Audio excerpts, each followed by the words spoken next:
చాలా సంతోషంగా అనిపిస్తుంది. ఒక బాధ్యతగా స్వీకరిస్తున్నాము. ఎందుకంటే జూబ్లీ హిల్స్ అనేది గొప్పోళ్ళు ఉండే జూబ్లీ హిల్స్ అనుకుంటారు, కానీ దాని వెనుకలో దుర్భరమైన జీవితాలు అనుభవిస్తున్నారు. దానికి తెర దింపే రోజు ఆసన్నమైంది. ఈరోజు నవీన్ గారిని కాంగ్రెస్ పార్టీ అభ్యర్థిగా ప్రకటించడము, అస్తంగూరుకు ఓటేసి మంచి మెజార్టీతోని గెలిపించారు. ఎందుకంటే 12 సంవత్సరాలు బీఆర్ఎస్ పార్టీ అక్కడ ఎమ్మెల్యేగా పనిచేసిన 8 సంవత్సరాల నుంచి ఒక రేషన్ కార్డు లేదని చెప్పిండ్రు ప్రజలు. రైమత్ నగర్లో నేను బూత్ ఇన్ఛార్జ్గా ఒక 4-5 బూత్ ఇన్ఛార్జ్లకు పనిచేసిన 25 డేస్ అక్కడే ఉన్నా నేను. ఇవాళ మేము కాంగ్రెస్ పార్టీ అధికారం లాగానే రైమత్ నగర్ డివిజన్కి 14,000 రేషన్ కార్డులు ఇచ్చినాం మేము. రేషన్ కార్డు అనేది ప్రతి ఒక్క ఓటర్కి ప్రామాణికం. అలాంటి కనీస వసతులు కూడా తీర్చలేని అసమర్థులు వీళ్ళు. ఇవాళ బీఆర్ఎస్ పార్టీని భయాభ్రాంతులకు గురి చేసిండ్రు అక్కడున్న ప్రజలని. బుల్డోజర్ కావాలా, కాంగ్రెస్ పార్టీ కావాలంటే బుల్డోజర్ అనేది ఈ పిల్లపిత్రిగాడు కేటీ రామారావు గారిని తోకరౌడిని తోక కట్ చేసి పంపించారు. మీరేమో బుల్డోజర్ అంటున్నారు. ఆపోజిట్ చూసుకుంటే నవీన్ యాదవ్ తండ్రి శ్రీశైలం యాదవ్ గారి పేరు మీద రౌడీ షీటర్ ఉంది. రౌడీ షీటర్ కొడుకు వస్తే రౌడీ రాజ్యం వస్తుందా, ప్రజారాజ్యం వస్తుందా? ఇప్పుడు 25,000 మంది ప్రజల ముందు మీరు మాట్లాడే మాటలు, మీ బలుపు అహంకారం అనేది వాళ్ళకి ఎంత కర్రగాల్చి వాత పెట్టినా అలే మాట్లాడతారు తమ్మి. ఇవాళ మీ మాట్లాడింది కాదు, జూబ్లీ ప్రజలకు వాళ్ళకి ఒక అంబేద్కర్ గారు వాళ్ళకు ఒక అవకాశం ఇచ్చాడు రాజ్యాంగంలో, ఓటు హక్కు అనేది వినియోగించుకో. ఇంతమంది అభ్యర్థులను మీరు ఎన్నుకోమని చెప్పినాం. నీ ప్రజాస్వామ్యంలో నీ ఇష్టాన్ని మేము ఎట్లా కాదంటే చెప్పండి. మీరు ఎన్నుకున్న వ్యక్తిని కూని చేసిరంటే భూస్థాపితం చేసి పంపిస్తాం. ప్రజాస్వామ్యంలో ఓటేసిన వాళ్ళని మనము చిన్న చూపుగా చూడకూడదు. అది వాళ్ళు ఏ నాయకత్వం అయితే బాగుంటుంది అనేది వాళ్ళ నాయకత్వం. మీకేం నొప్పులు రా, మీకేం రోగాలు రా, మీకేం రోగం వచ్చిందిరా, మీకేమన్నా అంటే మీరుండి ఇన్ని రోజులు ఏం బీకిరాడా జూబ్లీ హిల్స్లో? ఒక రేషన్ కార్డు లేదు, స్కూల్ వ్యవస్థ ఎట్లా ఉంది, ఒక డ్రైనేజ్ ప్రాబ్లం ఉంది, వాటర్ ప్రాబ్లం ఉంది. ఒక ఓటర్కి ఏం పని చేసిర్రా మీరు? రౌడీ అన్నోడు ఇలా తెలంగాణ రాష్ట్రంలో రౌడీ ఎవడంటే KT Rama Rao care of address అని చూపిస్తారు. అది తెలియనిది ఎవడు? ఇవాళ గూండారాజ్యం.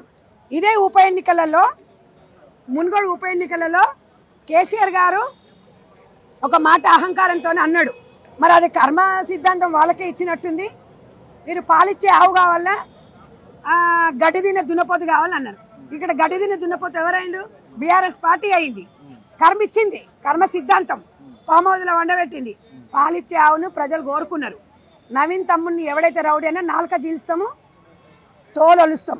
ప్రజలు ఎన్నుకునే విధానాన్ని, ప్రజాస్వామ్యంలో తీర్పుని గౌరవించాలి. అది మన బాధ్యత. మీకెందుకురా నొప్పులు? వాళ్ళ బాధలు వాళ్ళు పడతారు. వాళ్ళు ఒక్కరు ఇద్దరు కాదు, దగ్గర 25,000 మంది ప్రజలు మెజార్టీతోని ఇలా ఎన్నుకున్నారు. అంటే మాగంటి సునీత గారు కూడా ముఖ్యంగా ఆరోపించేది, ఆ రోజు ఆ కన్నీళ్లు కూడా పెట్టుకోవడం జరిగింది. అంటే ఆ రోజు మధ్యాహ్నం దాకా సజీవుగానే సాగింది. మధ్యాహ్నం పైన మొత్తమే దొంగోట్లు రిగ్గింగ్ పాల్పడి మొత్తం దొంగోట్లు వేసి గెలుస్తా ఉన్నారు. ఇది ప్రభుత్వమా ఇంకేమన్నా నీచమా అని అడుగుతారు. ఒకటి చెప్పనా, ఆరిపోయే దీపానికి వెలుగు ఎక్కువ ఉంటుంది. ఆ వెలుగు ఏంటంటే, ఆరిపోయే దీపం ఎట్లుంటుందంటే ఆమెకి ఏం చేయాలో అర్థం కాక ఏడ్చుకుంటూ రెగ్గింగ్ జరిగింది అంటే, రెగ్గింగ్ చేయాల్సిన దౌర్భాగ్య స్థితిలో కాంగ్రెస్ పార్టీ లేదు. బీఆర్ఎస్ పార్టీకి వెన్నతో పెట్టిన విద్య. ఓటు చోరు చేయాల్సిన అవసరం మాకు లేదు. నిజంగా కూడా బీజేపీ పార్టీ ఒక ఎంపీ అక్కడ కిషన్ రెడ్డి గారు ఉన్నారు, అట్లీస్ట్ డిపాజిట్ కూడా రాలేదు. ప్రామాణికంగా బాధ్యత వహించాలి ఆయన. ఎంపీ గారు స్పందించాలి. ఒక సెంట్రల్ మినిస్టర్, కనీసం ఒక 10,000 ఓట్లు రాలేని అసమర్థులు వీళ్ళు. ఈ బీజేపీ పార్టీ, ఇవాళ బీఆర్ఎస్ పార్టీ, మీరు ఎన్ని మాట్లాడినా ఇంకా మీలో వైఖరి రాకపోతే భూస్థాపితం చేసినా కూడా మీ ఉనికి కాపాడుకోవడానికి ఏ మానవుడు మిమ్మల్ని రక్షించలేరు. ఇవాళ ప్రజలు మా వైపు ఉన్నారు. కర్మ అనేది ఇవాళ ఏ రేవంత్ రెడ్డి గారిని అయితే మీరు అవహేళన చేసిండ్రో, ఒక్కొక్క మెట్టు ఎక్కుకుంటూ వచ్చిండు, మిమ్మల్ని తొక్కిండు. అయినా కూడా మీకు చింత దర్శన పులుపు దస్తలేదు. మారండి, మీ చెల్లె మారిందిగా. ఇప్పుడు మనం ఓపెన్ గా మాట్లాడుకోవాలంటే నవీన్ యాదవ్ ని గద్దె దింపేకి మంత్రివర్గం ఏదైతే కాంగ్రెస్ పార్టీలోనే మంత్రివర్గాలు పనిచేశాయి అనేసి ముఖ్యంగా వినిపిస్తున్న ఆరోపణలు.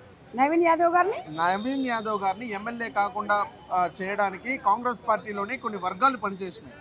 సో దానికి ఏం చెప్తారు? ఒక్కటమ్మా, కాంగ్రెస్ పార్టీ అనేది ఒక కుటుంబం.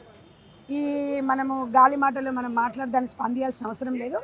కాంగ్రెస్ పార్టీ అభ్యర్థి ఎవరిని పెట్టినా కూడా అందరం కలిసి పనిచేస్తాం. ఇలా పోల్ మేనేజ్మెంట్ పొంగులేటి గారు, కోమటిరెడ్డి గారు, సీతక్క గారు వీళ్ళందరూ చాలా చక్కగా పనిచేశారు.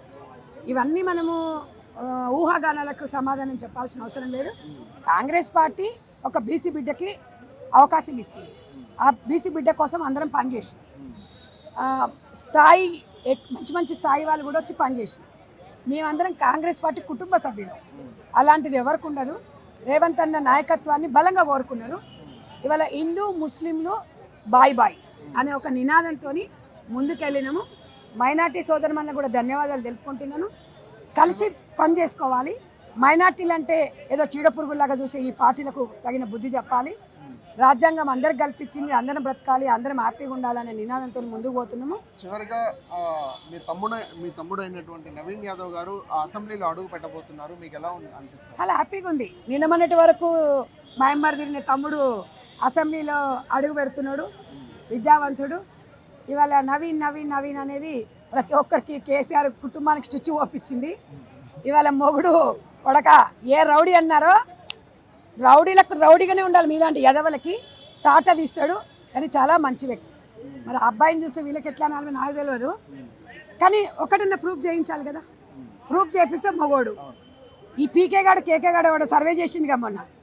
వాడు చిలక జోస్ అని చెప్పుకొని కేటీ రామారావు భవిష్యత్తు ఎట్లుంటుంది చెప్పురా పీకేగా కేకేగా ఇక చెప్పు. ఇప్పుడు అది జాతకం చెప్పు. వాడు జాతకం ఎట్లుంటుందో చూడురు. ఇక ఈ పీకేలు కేకేలు సర్వేలు చేసి పీకేది ఏమి ఉండదు. ప్రజలు కాంగ్రెస్ పార్టీ నమ్మిరు. రేవంత్ అన్న నాయకత్వం కావాలన్నారు. రేవంత్ అన్న బలపరిచిన నవీన్ యాదవ్కి పట్టం కట్టిరు. ప్రజలను మేము వాళ్లకు ధన్యవాదాలు తెలుపుకుంటున్నాము. 100% జూబ్లీహిల్స్ ప్రజలకి మేము ఇచ్చిన హామీలు నెరవేరుస్తాము. మీకు మేము ఎప్పుడు ఎలవెల తోడుగా ఉంటాము. మీకున్న సమస్యలు మేము నోట్ చేసుకున్నాము.